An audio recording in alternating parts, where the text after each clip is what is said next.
If you are facing issues or due to any reason you are unable to log in your Binance account, then this video is for you. In this video, I will guide you step-by-step process. Just make sure to watch till the end. First of all, open up your Binance application. Then tap here. Because we already have an account and want to log in, so we will tap here. Here, enter your email or phone number linked to your Binance account and press on Next. By default, it will ask to verify with passkey, but we are logging in first time, so we will cross this. Then tap here on Switch to another verification method and choose password from here.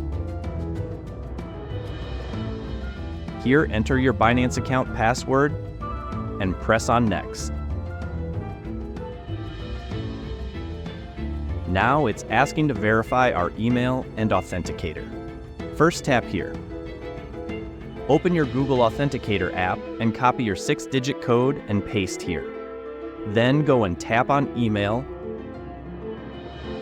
and automatically it will send a verification code to your Gmail account. Enter that code here and we will be logged in to our Binance account. This is how you can do as well. If you are facing specific issues, let me know in the comments below. Thanks for watching.